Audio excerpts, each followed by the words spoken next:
Hi guys, this is NG Saint and you're watching me on NG Talks.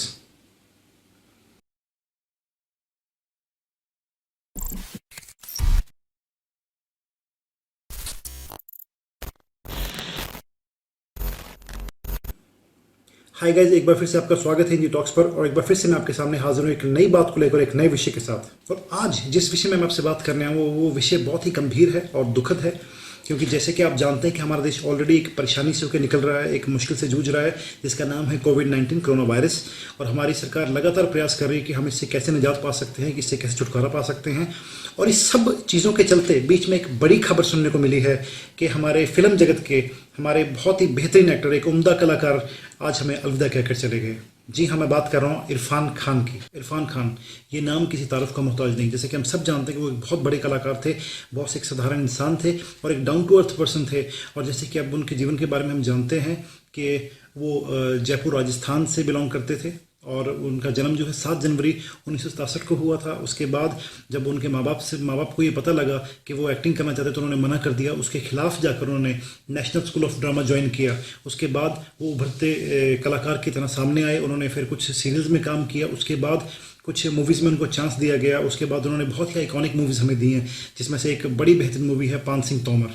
न केवल बॉलीवुड लेकिन Hollywood में भी उन्होंने अपने अभिनय का परचम लहराया। जी हाँ, उन्होंने कई ऐसी आइकॉनिक मूवी दी हैं जो हम नाम सुनते हैं और याद करते हैं कि वो वाली मूवी। वैसी कुछ मूवीज़ में उन्होंने काम किया। Life of pi, slum dog millionaire, Spiderman, उसके बाद जुरासिक वर्ल्ड आपने देखी होगी। इन सभी मूवीज़ में हमने उनको देखा है, बहुत से किरदार में देखा है। और हम जानते हैं कि जब वो हमारे बीच में नहीं है, हम इन सब मूवीज़ के ज़रिए, उनके काम के ज़रिए हमेशा उनको अपनी यादों में याद रखेंगे।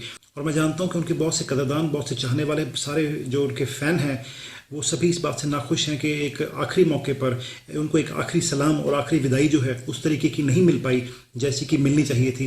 लेकिन सैल्यूट है उनके परिवार वालों को जिन्होंने इस वक्त पे भी और ऐसे टाइम पे भी लॉकडाउन के रूल्स को फॉलो किया है। सरकार की बातों को ध्यान में रखते हुए उनके शरीर को सीधा अस्पताल से कब्रिस्तान ले जाया गया और वहाँ पर उनको सुपुर्द खाक किया गया।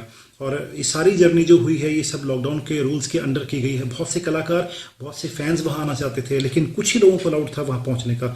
तो इस तरह वो जब उनकी जर्नी रही है तो, लेकिन फिर भी चाहे हम वहाँ पर कुछ लोग नहीं जा पाए, उनके फैंस वहाँ नहीं पहुँच पाए, लेकिन फिर भी हम उनको अपनी यादों में याद रखेंगे और एक आखिरी सलाम उनको देंगे। और आगे भी हम जो उनकी फिल्में अब हमारे पास रह गई हैं, जो उनका काम हमारे पास रह गया है, उसको हमेशा हम याद रखेंगे। वो सारी फिल्में जिन्होंने हमें उत्साहित करने के लिए, एक प्रोत्साहन के लिए, वो बहुत बड़ी इंस्पिरेशन थे हमारे लिए। क्योंकि एक साधारण जगह से निकलकर कई बार हम लोगों की शिकायत होती है कि हम तो एक नॉर्मल परिवार से, हम कैसे आगे बढ़ सकते हैं। तो हम उनके जीवन से सीख सकते हैं और देख सकते हैं कि उन्होंने कैसे साधारण परिवार से निकलकर एक वो वाला सफ़र तय किया है जहाँ पे वो एक स्टार बन के चमके हैं। और वो हमेशा उनकी चमक जो है उनके फैंस पर पड़ती रहेगी। और NG टॉक्स की तरफ से ये एक आखिरी सलाम है और एक छोटी सी ट्रिब्यूट है हमारी तरफ से उनके लिए। तो salute to the Irfan Khan and God bless his soul. Hello भाइयों बहनों, नमस्कार। मैं इरफान। मैं आज आपके साथ हूं भी और नहीं भी। मेरे शरीर के अंदर कुछ अनवांटेड मेहमान बैठे हुए हैं, उनसे वार्तालाप चल रहा है। देखते हैं किस करवट उठ बैठता है। जैसा भी होगा आपको इत्तला कर दी जाएगी। कहावत है, when life gives you lemon, you make a lemonade। बोलने में अच्छा लगता है पर सच में जब जिंदगी आपके हाथ में नींबू थमाती है ना, तो शिकंजी बनाना बहुत मुश्किल हो जाता है। लेकिन आपके पास और चॉइस भी क्या है पॉजिटिव रहने के अलावा। इन हालात में नींबू की शिकंजी बना पाते हैं कि नहीं बना पाते हैं, ये आप पर है। Enjoy the trailer and be kind to each other and watch the film, and yes, wait for me।